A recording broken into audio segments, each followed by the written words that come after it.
Em janeiro de 2007 foi lançado o sistema operacional Windows Vista. Até mesmo para a época ele era considerado ruim. Ele era muito pesado, lento e tinha alguns problemas com compatibilidade, mas isso não importava porque junto com ele foram lançados alguns jogos que já vinham com o sistema. Se você for um pouco mais velho, deve se lembrar, por exemplo, do Campo Minado ou do Solitário. E por algum motivo tinha um jogo específico que eu tinha lembranças muito claras dele, porque diferente dos outros jogos que eu só lembrava que eles existiam, esse aqui eu sabia exatamente como ele funcionava. E o jogo em questão se chama Purple Place. Talvez vocês também se lembrem dele, já que lá pros anos 2000, quando a internet caía, esses jogos eram a única coisa que sobrava para fazer. E a ideia de Purple Place era bem básico e feito para crianças. Você tinha essas três estruturas que cada um era um jogo diferente. Tinha essa igreja branca, onde você jogava basicamente o jogo da memória. Esse quadrado com um olho gigante, onde você tentava adivinhar quais eram os olhos, narizes e bocas dessas criaturas, através de um sistema bem básico de lógica. E por último, o meu favorito sendo essa fábrica em formato de bolo, que você tinha que montar os bolos assim como indicava na figura. Quando eu era criança, esse era o que eu mais gostava, talvez porque fosse muito divertido não seguir as regras do jogo e ficar montando um monte de bolo absurdo, ou eu achava muito engraçado só enviar uma caixa vazia.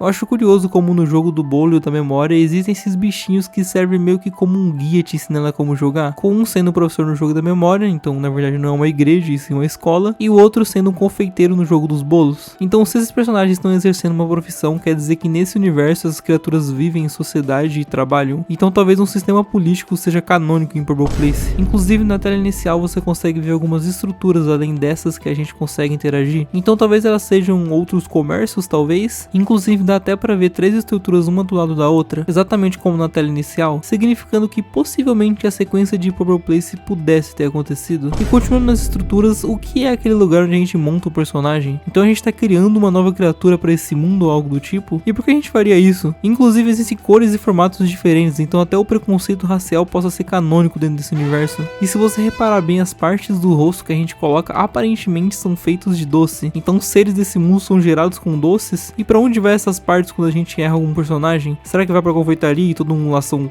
canibais? São muitas perguntas sem resposta e provavelmente eu nunca vou saber se algo do que eu falei se confirma, já que provavelmente nem a Microsoft e nem a empresa que criou esse jogo deve se importar com Purple Place. Mas há uma pergunta que talvez eu consiga obter a resposta: quem é o criador desse jogo? Não tem nenhuma informação dentro do jogo que indica quem o criou, e a única coisa que a gente sabe é que foi criada por uma empresa chamada Oberon Media, que foi fundada em 2003 e sempre publica os jogos em sua maioria casuais e, diga-se de passagem, bem duvidosos, eu diria. No final de 2009 a empresa demitiu mais de 100 funcionários, e eu vou ser bem honesto dizendo que a minha inspiração para esse vídeo foi essa youtuber gringa, e várias informações eu estou pegando do vídeo dela, e eu só tô dizendo isso porque eu não faço ideia de onde ela tirou essa informação sobre a demissão de funcionários, já que no Google não tem nada sobre essa empresa, nem mesmo no Wikipedia, então eu vou me isentar de culpa se eu falar algo errado. Apesar de que eu acho que ninguém se importa com a Oberon Media. Em meados de 2011 a empresa se renomeou para iPlay, parou de desenvolver jogos para focar em publicação e distribuição, e aparentemente em 2013 ela foi adquirida pela iWin, onde segue firme e forte no desenvolvimento de games que marcaram a indústria de videogames, sendo eles Big City Adventure São Francisco com esse velho esquisito, Taste Turbo Trio, e eu não podia esquecer do clássico Big City Adventure Sydney Austrália, com aquele velho do caralho aqui de novo. E olha os gráficos desse jogo, eu não consigo nem absorver o tanto de informação que ela passa. Curiosamente também existe um Big City Adventure do Rio de Janeiro, onde você pode comprar coco gelado do Jolly Beer. E não sei se eles quiseram escrever beer de cerveja, mas eles escreveram Jolly Beer. Então talvez o dono desse bar seja, sei lá, um urso que vende cerveja. E eu me pergunto se nesse jogo você também pode ser assaltado.